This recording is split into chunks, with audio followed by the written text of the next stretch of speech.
ਓਏ ਆਸਫ ਲੱਗਦਾ ਬੁੱਢਾ ਹੋ ਗਿਆ, ਗੋਡੇ ਤੇਰੇ ਪੀੜ ਕਰਨ ਲੱਗ ਗਏ ਨੇ।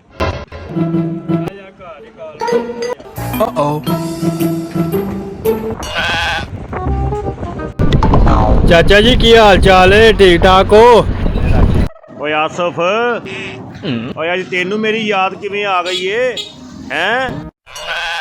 ਹੋਰ ਸੁਣਾ, ਠੀਕ ਠਾਕ ਹੈ ਨਾ? ਕੀ ਹੋ ਰਿਹਾ?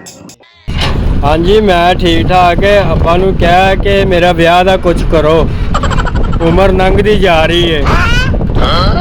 ਓਏ ਯਾਰ ਰਿਸ਼ਤੇ ਕਰਾਉਣ ਵਾਲੇ ਨਾ ਮੈਂ ਵੇਖੇ ਹੈ ਨੇ, ਪਿਛਲੇ ਮਹੀਨੇ ਆਏ ਨੇ ਤੁਹਾਡੇ ਘਰ 4-5 ਜਣੇ।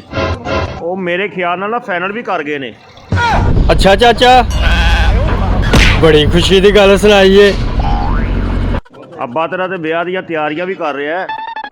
ਉਹ 2-3 ਦਿਨਾਂ 'ਚ ਉਹਨੇ ਵਿਆਹ ਰੱਖ ਲਿਆ। 2-3 ਦਿਨਾਂ ਚ ਹੈ? ਕਿਸ ਤਰ੍ਹਾਂ? ਮੈਂ ਤਿਆਰੀ ਸ਼ਿਆਰੀ ਕਰਨ ਲੱਗਾ ਸਾਂ।